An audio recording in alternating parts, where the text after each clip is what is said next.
మరిన్ని వార్తలు వేగంగా సంక్షిప్తంగా చూద్దాం. ట్రాన్స్కో ప్రాజెక్టుల నిర్మాణం త్వరితగతిన పూర్తి చేయాలని మంత్రి గొట్టిపాటి రవి అధికారులను ఆదేశించారు. 6,000 కోట్ల విలువైన విద్యుత్తు ప్రాజెక్టుల పురోగతిపై ఆయన సమీక్షించారు.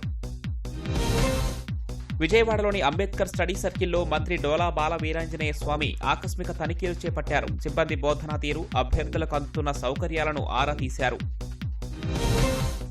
జల్ జీవన్ మిషన్ కింద వినకొండ నియోజకవర్గంలోని ఇంటింటికి కొళాయి ద్వారా మంచినీరు సరఫరా చేస్తామని చీఫ్ విప్ జీవీ ఆంజనేయులు చెప్పారు. పల్నాడు జిల్లా పేరూరుపాడు శ్రీ కాశీ విశ్వేశ్వర నాగమునీంద్ర స్వామి తిరునాళ్లలో ఆయన పాల్గొన్నారు.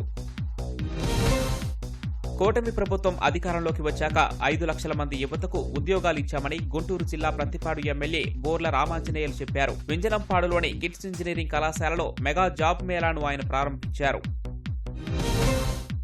నకిలీ మద్యం కేసులో నిందితులు జనార్దన్ రావు, జగన్మోహన్ రావు, సుదర్శన్ కు విజయవాడ ఎక్సైజ్ కోర్టు బెయిల్ ఇచ్చింది. నెల్లూరు జైల్లో జ్యుడిషియల్ రిమాండ్లో ఉన్న వీరికి బెయిల్ మంజూరు చేసింది.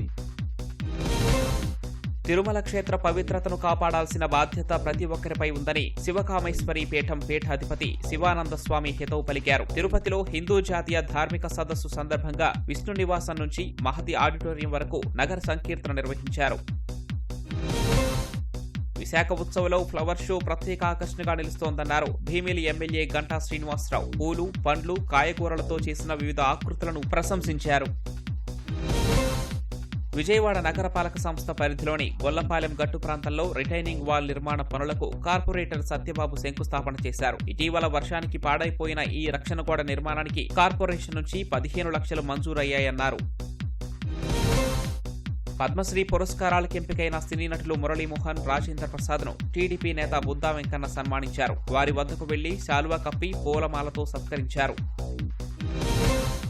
కర్నూలు సంతోష్ నగర్లో పట్టపగలే ఇంటి తాళాలు పగలగొట్టి 14 తులాల బంగారం దోచుకెళ్లారు. యజమానులు దొంగల్ని పట్టుకోవాలని ప్రయత్నించగా గాయపరిచి తప్పించుకున్నారు. గుంటూరు జిల్లా తెనాలిలో జనరిక్ మందుల షాపులో చోరీ జరిగింది. తాళాలు పగలగొట్టి 30,000 నగదును దుండగుడు చోరీ చేశాడు. సీసీ ఫుటేజ్ ఆధారంగా పోలీసులు దర్యాప్తు చేస్తున్నారు.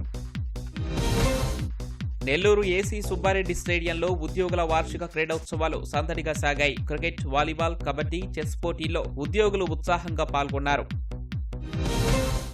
కేంద్ర ప్రభుత్వం తెచ్చిన లేబర్ కోడ్లకు వ్యతిరేకంగా ఫిబ్రవరి 12న దేశవ్యాప్త సమ్మె చేపడుతున్నట్లు సిఐటియు నాయకులు తెలిపారు. విజయవాడలో హాకర్, తోపుడు బండ్ల సంఘాల నాయకులు సమ్మెకు సంబంధించిన గోడ పత్రికలను ఆవిష్కరించారు.